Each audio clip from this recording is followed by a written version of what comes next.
This is KCCK's Culture Crawl. I'm Dennis Green, and my guests are from the upcoming Theater Cedar Rapids production of The Humans, Noel VanDenBosch and Carrie Pozdel. Thanks so much for being here, both of you.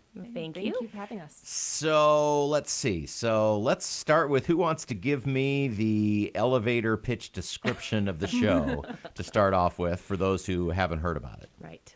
I think you're probably... Oh, man. Okay, Noel, you're up. I was just going to say Carrie should do this. So, why people should see the show. The Humans is a lovely family drama about a family obviously coming together over a Thanksgiving meal. Secrets are revealed that people have been hiding. It's a play about the masks we wear and when those get taken off. What happens? How do our loved ones respond? How do we continue to love someone even after we feel like they might have betrayed us or let us down? And it's just a solid play about family.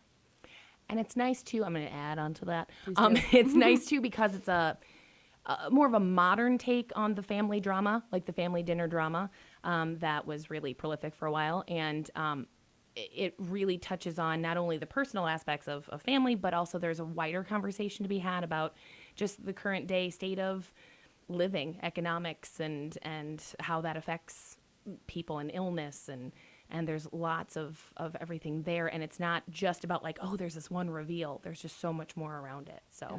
I'll even add on to that and say that it's an endless chain. Right? It's naturalistic. So all of the dialogue, it's almost as if we're talking. Well, I'm talking a lot right now. But if we were actually having some sort of conversation, there'd be interjections by everyone in the room, and it's actually scripted that way. And so it's very fast-paced, and there's constantly something going on. So when I say family drama, it's not the boring Arthur Miller, call him out. Calling out? Okay. We're a minute into the interview. We're already calling out Arthur Miller. All my friends know I've got strong feelings about him. But it's never slow. It's always clipping along. It keeps you engaged. And there's some really fun surprises, too, that will make the audience jump a little bit.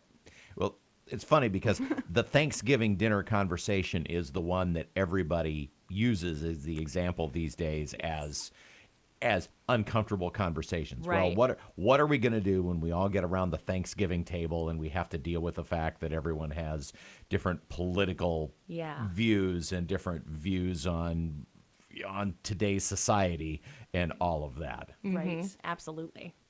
So tell me about your characters. I spoke first last All time. right. you So All right. I play Amy Blake, and she's the older of the two sisters. And she is going through a whole lot of life changes. She's a lawyer in Philadelphia, and she was in a relationship with her girlfriend Carol since junior high, and they've just broken up, and she's 34 now. So it was a massive change. She's going through work issues, and it's just this is a welcome relief to be in her safe place of her family, but there's also just dealing with with the family dynamics, because she's more of the caregiver of the group. Like she really worries about everybody's well-being, probably over her own, so that plays into it a lot. And Noel? So Bridget Blake is the youngest of the Blake sisters. And how many sisters? Just two. Just the two. Okay. Yeah. The two of you. Okay. Yeah. Yep. She is dating a man named Richard, and they just moved into this apartment where the Thanksgiving meal is being held. All of their stuff is still in transit, so I think she wanted this perfect Thanksgiving, which is also very revealing about her character and just this idealistic life she wants. Of course, she doesn't get that. Of course, she wanted to invite the family and host the perfect Thanksgiving dinner. Exactly. I want my family to love the guy I'm with. I want my family to approve and to give me just accolades, I guess. She hates criticism. So you just know she comes out in the She's the script. baby. She is the baby. There's like an 8-year age difference between the two sisters, which is significant in how they relate to one another and then how their parents relate to them as well. And the rest of the cast is, we were saying off the air, is kind of Iowa theater royalty. Yes. I mean, Yes, you are living in some pretty rarefied air. I was thrilled when the cast list came out and I saw Rip and Cheryl and Marty and Chris on it. I was like, oh my God. So, Yes. Rip Russell, Cheryl Thomason, Marty Norton, and Chris Schubert. Schubert. Yes. Yep. Yep, he's recently done a lot with TCR. It's a great cast. And the cast, not only are they great, but I think we've really bonded really well. It's the interactions with everyone feel really genuine already, and we still have 2 weeks to go. So I'm feeling really comfortable in the family dynamic that we're building. Yeah. So it's pretty great.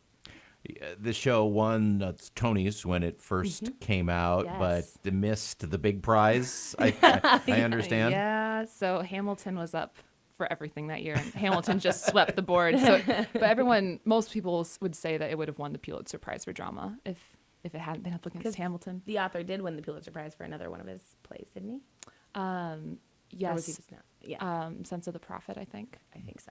Yeah. That was up for something. So he's like not too shabby as a playwright. Yeah. He's got a few creds. Yes, Yeah. just a couple. And sounds like the set is pretty intricate too, because you talked about it being a multi, a 2-floor apartment. Yeah. Yes. So it's a ground floor apartment in Chinatown, and it has been like cut so that there's a hole in the floor so that you could have a basement apartment as well. So it's like a duplex, but there's only one window in the whole place, which is pretty significant. I'm not going to say any more about that. It's a surprise.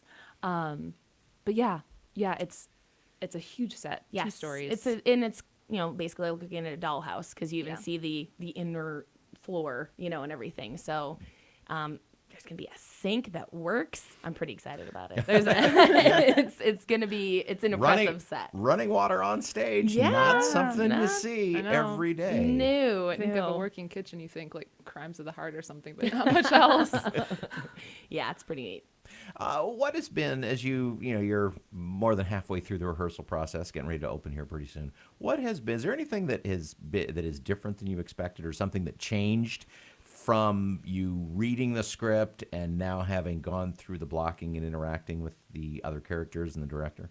I think for me, I didn't fully anticipate the challenge of the overlapping dialogue, because it is, as Noel had mentioned, it's very naturalistic. So he has written it as a normal conversation where these people are having a conversation, but these people are having a conversation too. So listening for those cues and then knowing who you're responding to and overlapping has been significantly more challenging than just like, you talk, then I talk, then you talk, then I talk. And that was surprising to me. And then we're going to be adding the food elements pretty soon. So I think there's eating we're too. literally It is a eating a Thanksgiving Thanksgiving feast. dinner. It's real time. Yep. So, There's appetizers and the main meal and dessert. yeah. And then also in the blocking, we couldn't be on the stage in the set, obviously, for a while. So we had to have like the 2 levels taped out. It was just a very unique blocking situation. Yeah. Noel, anything to add to that? I would echo with the dialogue. It is one thing to read the play on your own and to try to imagine all these conversations going on at the same time, but then to actually live it, and also to find the depth of all the characters. When you're reading something, you kind of get it. Unless you do script analysis, you get a broad overview, but you really get to see each character's lives in this play, especially when you have each of the actors playing those characters. So that's been amazing to see. The play is The Humans, opening at Theater Cedar Rapids on March 20th. Okay, Go and through April 5th. All right, and a couple of weeks to catch it. If you'd like tickets, of course, you can visit the Theater Cedar Rapids box office in person or online at theatercr.org. Ladies, thanks so much for being here, and good luck with the show. Thank you Thank you very so much. much. You can hear the Culture Crawl live on the radio most weekdays at 10:20, or download the podcast, watch or listen on your own schedule at kcck.org/culture, or using your favorite podcast app. I'm Dennis Green, and I'll talk to you later.